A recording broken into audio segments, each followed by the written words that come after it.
Hello friends, मेरा नाम है आरबी सिंह और मैं आपका स्वागत करता हूं आपके बेहतरीन चैनल जिसका नाम है मैथ साइंस क्लासेस। और आज मैं आपको बताने वाला हूं एकलव्य मॉडल रेजिडेंटल स्कूल के बारे में। मैं आपको बता दूं कि कुल मिला के 38,480 वैकेंसी इसमें आनी है। कुछ स्टेपों में इसकी वैकेंसी आएंगी, जैसे 4,000 वैकेंसी इस समय आई हैं, 4,000 वैकेंसी शायद अगले स्टेप में आ जाए और उसके बाद 8,000 10,000 भी वैकेंसी आगे स्टेप में आ सकती हैं। इस स्टेप की बात करें तो 4,000 कुल वैकेंसी आई हैं। इसका नोटिफिकेशन आ चुका है, आप इसमें अप्लाई कर सकते हैं। और साथ ही में मैं आपको बता दूं कि पीजीटी की जगह निकली है। पीजीटी में भी प्रिंसिपल, टीचर स्टाफ की बात करें तो टीचिंग स्टाफ में, नॉन टीचिंग स्टाफ में और टीचिंग में दोनों अलग अलग वैकेंसी निकली हैं। टीचिंग की बात करें तो उसमें करीब करीब 2,000 वैकेंसी है और नॉन टीचिंग स्टाफ की बात करें तो उसमें 2,000 वैकेंसी है। ये आप समझ लीजिए कि 50-50% का रेशियो है, जिसमें टीचिंग में 2,000 है और नॉन टीचिंग स्टाफ में भी 2,000 वैकेंसी है। करीब करीब थोड़ा बहुत इधर उधर हो सकता है, वो मैं आपको अभी पूरी तरीके से एलोबरेट में बताऊंगा। आगे चलते हैं। नोटिफिकेशन मैंने खोल रखा है एकलव्य मॉडल रेजिडेंटल स्कूल का। तो ये आपके स्कूल है। मैं आपको बता दूं इसकी पोस्टिंग पूरी India, all over the India में हो सकती है, कहीं भी पोस्टिंग हो सकती है। ऐसा नहीं है कि आप अपने स्टेट में रुकोगे। तो एक जो बात है, इसमें वो इंसान भरे जिसे कि नौकरी नीडेड एकदम से चाहिए और तैयारी भी अच्छी रखे इसके लिए। और कहीं भी आपकी पोस्टिंग हो सकती है, झारखंड में भी, क्योंकि ये जो स्कूल होते हैं ये बेसिकली एसटीज के लिए बनाए जाते हैं, जिससे उन्हें क्वालिटी एजुकेशन मिल सके। जो शेड्यूल ट्राइब सेक्शन है उनके लिए ये स्कूल बनाए हैं कि उनको एक क्वालिटी एजुकेशन प्रोवाइड हम कर सकें, उनके लिए स्कूल हैं। तो हमारी पोस्टिंग कहीं भी हो सकती है, जो भी इसे भरेगा उसकी जॉब लगेगी, तो कहीं भी पोस्टिंग हो सकती है, चाहे वो नॉर्थ इंडिया हो या साउथ इंडिया हो, according to their language. Language का बहुत बड़ा रोल है, क्योंकि लैंग्वेज भी अलग अलग रीजन में है, उस हिसाब से ही बच्चा भरेगा। आगे चलते हैं। एकलव्य मॉडल रेजिडेंटल स्कूल, इसका कुछ ये इन्फॉर्मेशन बुलेटिन मैंने खोल रखा है, नोटिफिकेशन आ चुका है। National education society for tribal student के लिए है, क्योंकि ये कुछ इन्फॉर्मेशन है, आगे बताऊंगा। जगह किस किस की आई हैं वो भी आगे बताऊंगा। चलिए मेरे साथ चलिए। पहले तो क्योंकि अब स्टार्ट हो गए हैं एप्लीकेशन, प्रिंसिपल के लिए फ़ी की बहुत बड़ी बात आती है कि भाई फ़ीस कितनी है। तो अगर प्रिंसिपल के लिए आप भरे हुए टीचिंग में, तो टीचिंग में प्रिंसिपल के लिए आप भरोगे तो 2,000 रुपये हैं।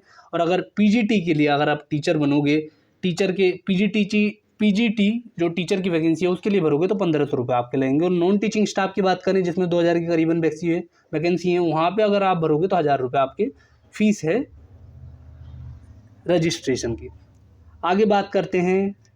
डेट ऑफ एग्जामिनेशन आगे पता चल जाएगा भाई, नेक्स्ट की वेबसाइट पे, NESTS की वेबसाइट पे।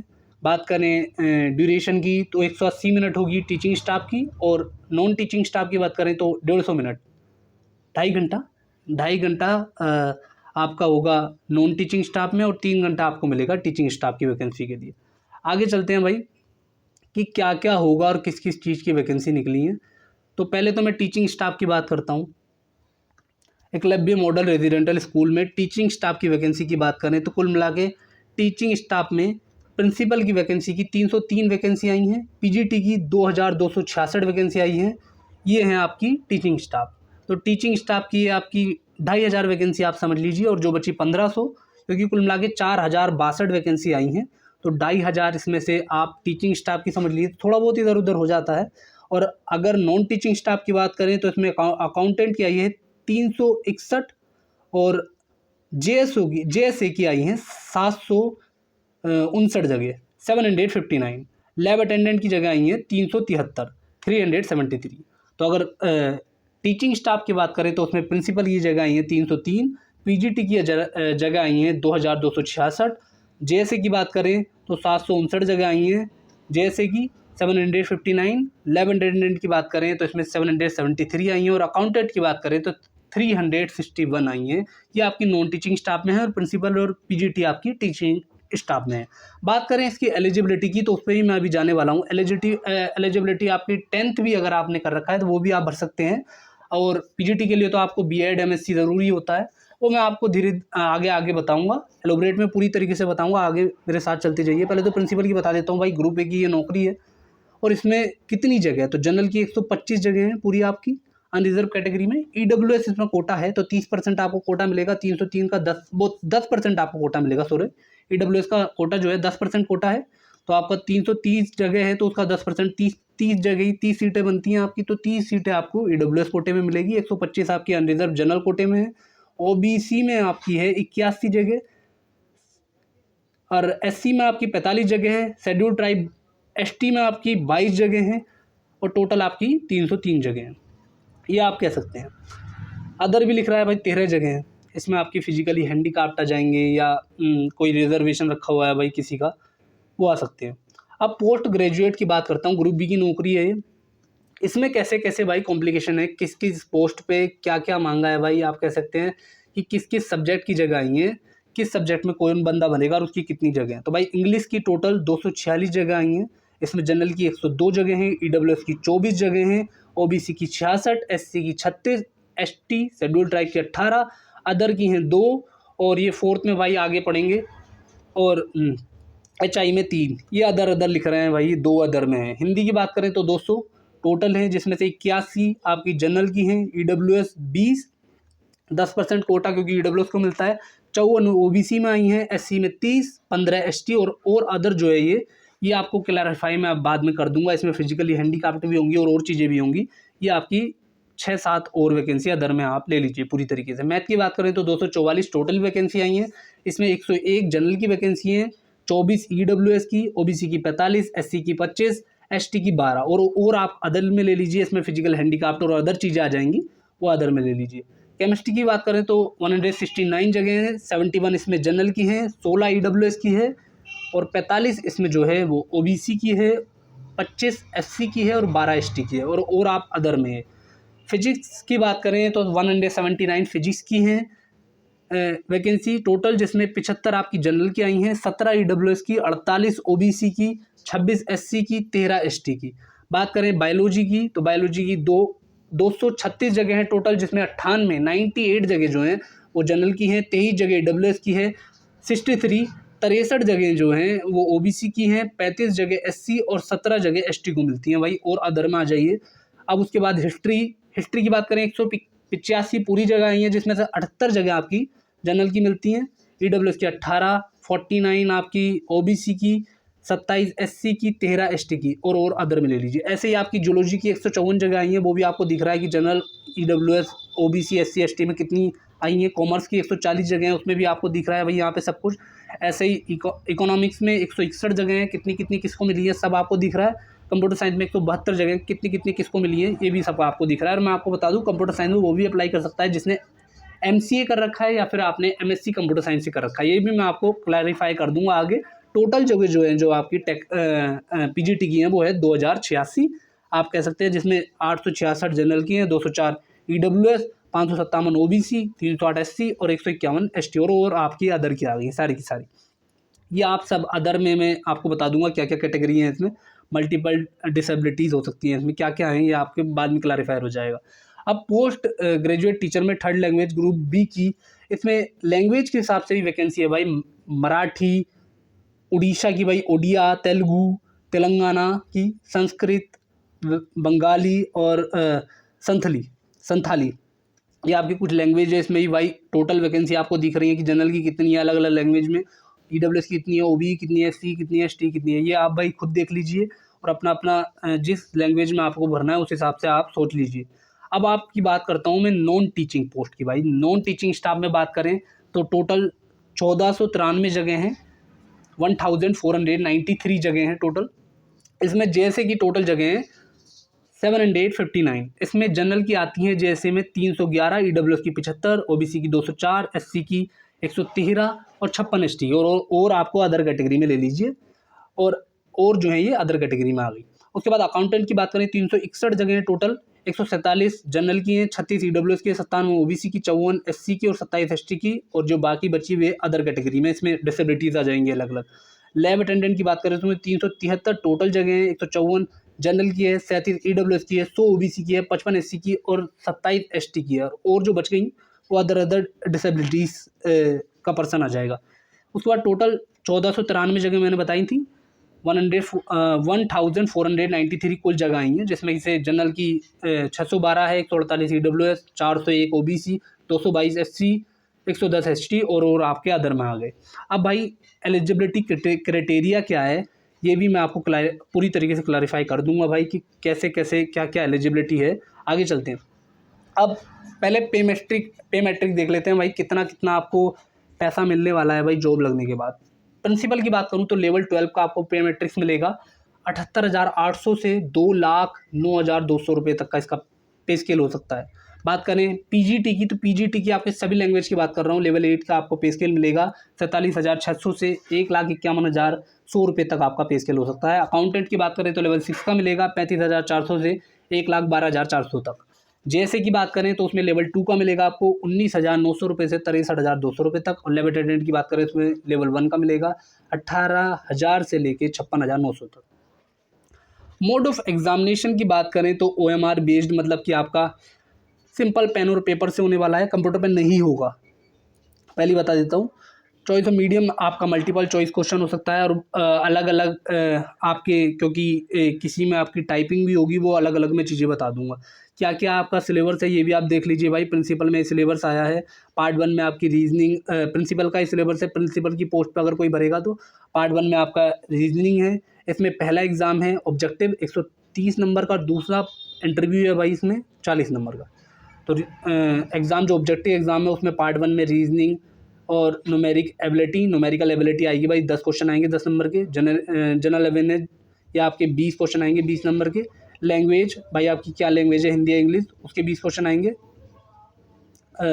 हिंदी के 10 और इंग्लिश के 10, भाई दोनों लैंग्वेज आएंगी, हिंदी और इंग्लिश, 10-10 मार्क्स दोनों के हैं। एकेडमिक और रेजिडेंटल एस्पेक्ट भाई, जो भी syllabus according to the next है वो आपके 50 क्वेश्चन आएंगे और 50 उसके मार्क्स हैं। एडमिनिस्ट्रेशन फाइनेंस, ये भी आपका according to the detail NEST website पे आपको मिल जाएगा कि इसमें आपको भरना चाह रहे हैं, उस हिसाब से आपके 50 क्वेश्चन आएंगे और 50 से टोटल मार्क्स, टोटल 150 का आपका है ये पूरा का पूरा पेपर, जिसमें आपके ऑब्जेक्टिव एग्जाम, वैसे ऊपर लिख रहा है कि एग्जाम ऑब्जेक्टिव टाइप 130 मार्क्स का है और लैंग्वेज क्योंकि 20 की। तो पहला पेपर जो होगा वो 150 का होगा, जिसमें ऑब्जेक्टिव आपके जो वैसे लैंग्वेज को छोड़ के जो सवाल आएंगे वो 130 के आएंगे और 20 आपके लैंग्वेज के हैं, जिसमें 10 आपकी हिंदी आएगी और 10 इंग्लिश आएगी। तो पहला पेपर आपका 150 का होगा और दूसरा आपका इसके बाद पर्सनैलिटी टेस्ट इंटरव्यू भी होगा भाई 40 नंबर का, उसके बाद आपको जॉब मिलेगी। 3 घंटे आपको मिलेंगे, समझे, इस टेस्ट में। आप बात करते हैं भाई पीजीटी की। पीजीटी की बात करें तो भाई पीजीटी में भी ये कुछ सिलेबस रहने वाला है भाई, देख लीजिए खुद। पूरा आपका 150 नंबर का ही पीजीटी में होगा कुल मिला के, जिसमें आपकी 20 नंबर की लैंग्वेज रहेगी भाई, लैंग्वेज कॉम्पिटेंसी टेस्ट रहेगा भाई 20 नंबर का आपका, और 130 का आपका ये general awareness, reasoning ability, knowledge of ICT, teaching aptitude, और ये आपके according to their domain language, ये आपके अलग आएंगे ये सब्जेक्ट। ये आपका टोटल 130 का बनेगा और 20 की आपकी लैंग्वेज हो गई। ये था भाई पीजीटी के लिए 3 घंटे का ये भी पेपर होगा। अकाउंटेंट की बात करें, अकाउंटेंट का 130 का पेपर होगा भाई।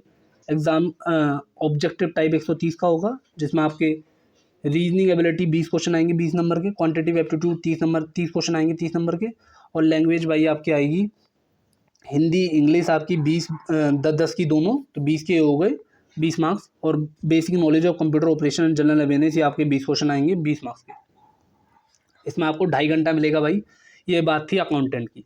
इसके बाद अब उसके बाद भी एक सब्जेक्ट और रह गया है भाई इसमें knowledge of accountancy, annual taxation, account auditing, finance management, ये आपका एक और सब्जेक्ट रह गया है। ये 40 नंबर का है, 130 का टोटल बनता है भाई अकाउंटेंट का पहला पेपर। अब बात करते हैं आगे जूनियर सेक्रेटरीट असिस्टेंट, ये आपके जैसे की जगह है भाई। इसमें क्या क्या पेपर होगा ये मैं आपको बता देता हूँ। पहला, इसमें 2 पेपर होंगे भाई। पहली स्टेज में आपका ऑब्जेक्टिव पेपर होगा और दूसरे में आपकी भाई टाइपिंग होगी। तो पहले मैं आपको बता देता हूँ जैसे कि पेपर में भाई 130 का पेपर होगा, उसमें आपकी रीजनिंग एबिलिटी 20 नंबर की भाई, क्वांटिटी एप्टीट्यूड 20 नंबर का भाई, जनरल अवेयरनेस 30 नंबर का, और एक क्वेश्चन 1 नंबर का ही है, तो 20 क्वेश्चन 20 नंबर के, तो रीजनिंग 20 क्वेश्चन 20 नंबर के, क्वांटिटी एप्टीट्यूड 20 क्वेश्चन 20 नंबर के, जनरल अवेयरनेस 30 क्वेश्चन 30 नंबर के। उसके बाद आपकी लैंग्वेज में आपका हिंदी इंग्लिश दोनों आएंगी, 15-15 की भाई दोनों, 30 नंबर की हो गई दोनों, तो 30 क्वेश्चन आपके आ जाएंगे हिंदी और इंग्लिश के मिला के दोनों को, 15-15 एक के। उसके बाद basic knowledge of computer operation 30 question आएंगे 30 नंबर के, टोटल 130 का बनाए। ये आपका 130 2.5 घंटे मिलेंगे आपके 130 क्वेश्चन के लिए। पहले स्टेज में। दूसरा स्टेज होगा भाई आपका जो इसमें पास हो जाएगा, उसके बाद दूसरा स्टेज आपका होगा टाइपिंग टेस्ट। ये आपका personal computer will be assisted on personal computer only. ये आपका टाइपिंग टेस्ट होगा। इसके बाद आपकी फाइनल मेरिट बनेगी और उसके बाद आपको आपके जिस हिसाब से ही भाई क्वालिफ़िकेशन एग्ज़ाम रिज़ल्ट होगा या फिर क्वालिफ़िकेशन मार्क्स होंगे, उस हिसाब से आप पास होंगे। अब बात करते हैं लैब अटेंडेंट की। लैब अटेंडेंट की बात करें तो भाई उसमें रीजनिंग एबिलिटी, लैब अटेंडेंट में 120 का पूरा पेपर होगा, 120 नंबर का। और इसमें आपका रीजनिंग एबिलिटी आएगी 15 नंबर की, 15 question. General awareness 15 question 15 number के। लैंग्वेज भाई 15 हिंदी और 15 इंग्लिश, 30 क्वेश्चन आएंगे दोनों को मिला के और 30 नंबर के हो गए। ऐसे ही आपकी सब्जेक्ट स्पेसिफिक नॉलेज। अब भाई लैब अटेंडेंट के लिए कोई सब्जेक्ट मांगा जाता होगा तो उसकी आपकी जो स्पेसिफिक सब्जेक्ट है उसके नॉलेज के आपके 60 क्वेश्चन आएंगे, 60 नंबर के। 120 का पेपर है, 2.5 घंटे आपको मिलेंगे। अब भाई बात चलते हैं इसके बाद एलिजिबिलिटी क्राइटेरिया। बहुत इंपॉर्टेंट है भाई eligibility criteria.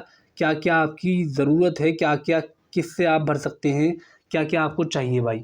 Eligibility qualification criteria आप कह सकते हैं कि क्या क्या आपको चाहिए भाई एलिजिबिलिटी क्राइटेरिया। तो आप चलते हैं भाई पहले एलिजिबिलिटी क्राइटेरिया प्रिंसिपल का देखते हैं। पहले हम टीचिंग स्टाफ का देख लेते हैं। तो प्रिंसिपल पे आते हैं। प्रिंसिपल पे भाई आपकी बता दूं एज लिमिट की बहुत भारी छूट है इस पर। 50 साल तक आप भाई भर सकते हैं, 50 से ऊपर नहीं भर सकते। और अगर आप आपके रिलेटिव्स या माता पिता EMRS या मतलब कि एकलव्य मॉडल रेजिडेंटल स्कूल में अगर आप पढ़ाते हैं आपके माता पिता, तो आप 55 साल तक भर सकते हैं भाई। मैं आपको बता दूँ तो 50 साल तक भर सकते हैं। अगर नहीं पढ़ाते, अगर पढ़ाते हैं आपके माता पिता इन कॉलेजों में जिसमें जगह निकली है एकलव्य मॉडल रेजिडेंटल स्कूल में, इसमें पढ़ाते हैं तो भाई आप 55 साल तक भर सकते हैं प्रिंसिपल की जगह में। बता दूं मास्टर डिग्री आपको चाहिए, MSc चाहिए किसी भी रिकॉग्नाइज्ड यूनिवर्सिटी से, साथ में B.Ed चाहिए और साथ ही में आपको चाहिए 12 साल का एक्सपीरियंस, जिसमें आपको 4 साल का एक्सपीरियंस होना चाहिए PGT के टीचर का, या फिर आप कह सकते हैं PGT से अबव टीचर का। समझे? 12 साल का टोटल एक्सपीरियंस, जिसमें 22 प्रिंसिपल भी हो सकते हैं आप, PGT TGT कुछ भी हो, पर विद मिनिमम 4 साल आपको PGT टीचर के लिए होने चाहिए भाई। PGT या उससे अब टीचर आप 4 साल होने चाहिए 12 साल के एक्सपीरियंस में। ये आपका मांगा है प्रिंसिपल के लिए। और साथ साथ में आपका एक्सपीरियंस होना चाहिए भाई फुल्ली रेजिडेंट स्कूल का। इंग्लिश हिंदी या रीजनल लैंग्वेज में आप अच्छे होने चाहिए। वर्किंग नॉलेज ऑफ कंप्यूटर होनी चाहिए भाई आपके पास। PGT की बात करें तो आपकी 40 साल उम्र है और अगर आपके माता पिता EMRS एम्प्लॉय हैं तो आप 55 साल तक भर सकते हैं भाई। इसमें भी बहुत भारी छूट दे रखी है। अगर आपके माँ बाप EMRS स्कूल में काम करते हैं, एकलव्य मॉडल रेजिडेंटल स्कूल में आपके माँ बाप अगर काम करते हैं तो इसमें भी आपको भारी छूट मिली हुई है। अगर आपके माँ बाप एकलव्य मॉडल रेजिडेंटल स्कूल में काम करते हैं तो इसमें भी आपको भारी छूट मिलेगी। अगर नहीं करते तब भी 40 साल तक की PGT की आपकी एज आपको मिली हुई है। बात करें क्या क्या चाहिए भाई, तो मास्टर डिग्री चाहिए आपको अपने सब्जेक्ट में। किस में आप भर रहे हैं भाई, Hindi, English, physics, chemistry, mathematical, जिसकी जगह निकली है। आगे भी भाई बॉटनी, हिस्ट्री, ज्योग्राफी, जिसमें भी आप बनना चाहते हैं उसमें आपके पास मास्टर डिग्री होनी चाहिए। साथ में आपके पास भाई B.Ed होना चाहिए। B.Ed भाई कंपलसरी है। और मैं अब भाई एक बात और बता देता हूँ, कंप्यूटर की जगह जो निकली थी उसमें MCA मांगा है भाई। MCA या फिर MSc इन कंप्यूटर साइंस। तो ये तो हो गया भाई मास्टर डिग्री आपके पास होनी चाहिए किसी भी सब्जेक्ट से जिसमें आप भरेंगे भाई PGT में। साथ ही में आपके पास होना चाहिए भाई B.Ed होना चाहिए भाई। 4 साल की डिग्री आपकी होना चाहिए। In case of integrated 4 year degree course, या फिर तो 4 साल का इंटीग्रेटेड B.Ed कोर्स हो आपके पास, या फिर B.Ed कोर्स हो, सिंपल समझे। In case of integrated 4 degree course B.Ed is not required. अगर भाई आपके पास कोई ऐसा 4 साल का इंटीग्रेटेड कोर्स है तो B.Ed नहीं रिक्वायर होगा PGT में। ये लिख रहा है भाई इसमें, ये लिख रहा कि in case of integrated 4 degree course B.Ed is not required. अब इसमें भाई मैं आपको पूरी तरीके से बाद में क्लैरिफाई कर दूंगा, पर मैं आपको बता दूं PGT में जिसका B.Ed वही भरे भाई। B.Ed कंपलसरी है। PGT में आपको MSc चाहिए। जो भी लैंग्वेज में आप भरना चाहते हैं उस सब्जेक्ट में, जिस सब्जेक्ट में भी आप टीचर बनना चाहते हैं उस सब्जेक्ट में आपके पास मास्टर डिग्री हो। साथ ही में आपको B.Ed चाहिए इसमें PGT में भरने के लिए इसके स्कूल में।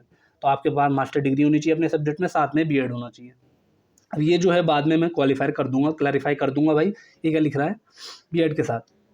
अब करते हैं भाई PGT कंप्यूटर साइंस की। तो कंप्यूटर साइंस की एज लिमिट वही है 40 साल, या फिर आपके माता पिता अगर काम करते हैं इन कॉलेजों में तो आपकी 55 साल हो जाएगी। लास्ट एज आप कह सकते हैं जब तक आप भर सकते हैं। बात करें भाई क्वालिफिकेशन की कंप्यूटर साइंस टीचर के लिए PGT में, तो आपको MSc होना चाहिए, या फिर आपके पास कंप्यूटर साइंस या IT में, या फिर आपके पास होना चाहिए MCA। समझे? MCA आपके पास हो किसी भी यूनिवर्सिटी से, और या फिर आपके पास MTech हो कंप्यूटर साइंस और IT में। किसी भी यूनिवर्सिटी से। अब बात करते हैं, ये तो भाई अब पीजीटी टीचर और प्रिंसिपल की हो गई। अब बात करते हैं भाई नॉन टीचिंग स्टाफ, अकाउंटेंट में आ जाते हैं। अकाउंटेंट की बात करें तो 30 साल तक की उम्र है, और अगर आपके माता पिता इन कॉलेजों में काम करते हैं तो आप 55 साल तक भर सकते हैं।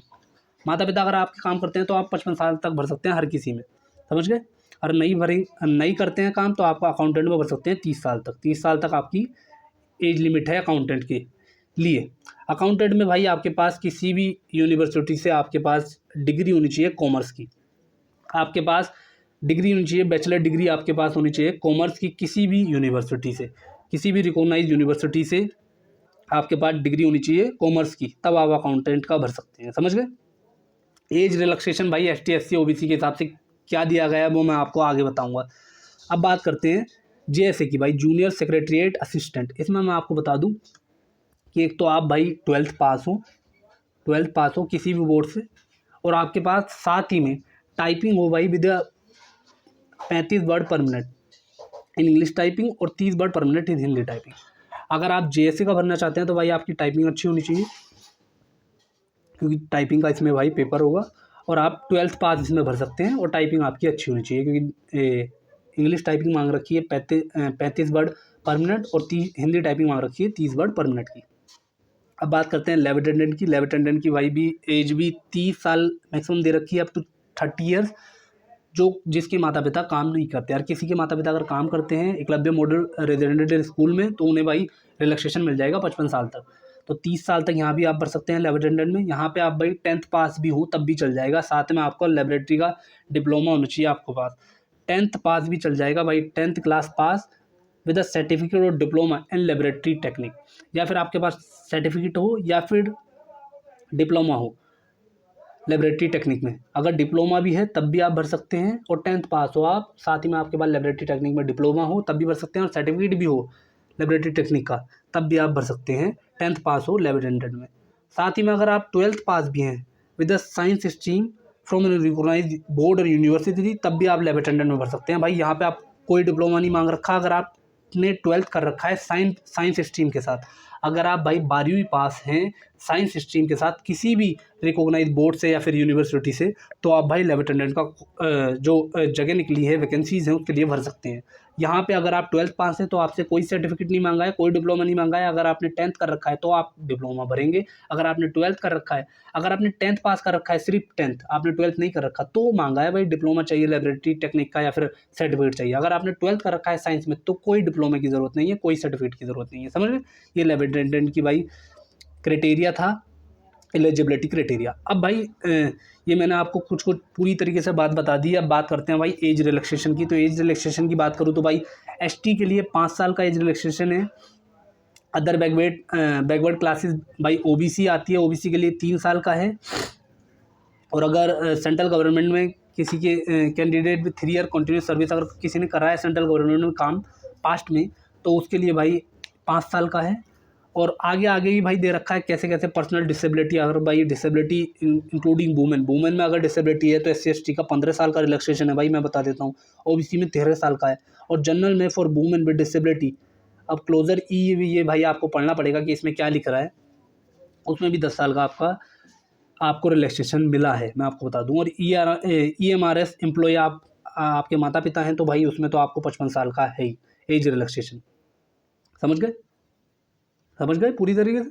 ये भाई मैंने आपको पूरी तरीके से वैकेंसीज़ के बारे में बता दिया है, पूरी तरीके से जो वैकेंसी थी वो सब मैंने आपको बता दिया। और EWS की बात करें तो भाई EWS का तो 10% कोटा रहने ही वाला है, क्योंकि अब पूरी तरीके से EWS हो गया है पूरी इंडिया में, तो EWS का तो 15% कोटा आपका रहने ही वाला है। पूरी तरीके से आपको 15% कोटा मिलेगा EWS में। तो अब भाई जिसको ही भरना है भाई इस वैकेंसी में, तो मैं आपको बता दूँ कि 4062 वैकेंसी टोटल्स हैं, जिसमें टेक्निकल की बात करें जिसमें टीचिंग की बात करें तो वो 2500 के करीबन है टीचिंग की वैकेंसी। और नॉन टीचिंग की बात करें तो भाई 1400 कुछ वैकेंसी नॉन टीचिंग में।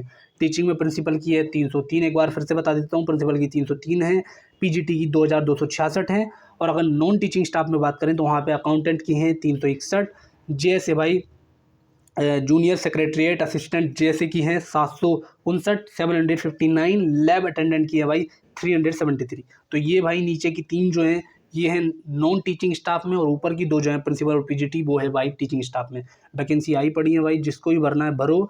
और साथ में मैं आपको बता देता हूँ कि भाई जिसको भी भरना है वो भाई ये सोच ले कि उसका जो पोस्टिंग होगी भाई वो उसके स्टेट में नहीं होगी। ज़रूरी नहीं है उसके स्टेट में हो भी सकती है भाई उसके स्टेट में, पर ज़रूरी नहीं है, किसी और स्टेट में भी जा सकता है, ऑल ओवर इंडिया जा सकता है वो कहीं भी भाई, क्योंकि ये सेंट्रल गवर्नमेंट की भाई वैकेंसी है। और ये शेड्यूल ट्राइब के भाई शेड्यूल ट्राइब के लिए स्कूल बनाए जाते हैं भाई। 6 से 12वीं तक भाई स्कूल बनाए जाते हैं उनके एक क्वालिटी एजुकेशन प्रोवाइड करने के लिए। तो पूरी इंडिया में आपको कहीं भी आपको जो है वैकेंसी, मतलब जब आपकी पोस्टिंग होगी तो कहीं पूरी इंडिया में कहीं भी हो सकती है। तो भरें भाई, सोच विचार के भरें और हिसाब से भरें, तैयारी करके भरें। वैसे तो वैकेंसी आई पड़ी है, और भाई आपकी तैयारी के लिए गुड लक, और अच्छी तैयारी करें और इसमें नंबर लेकर आएँ। Thank you.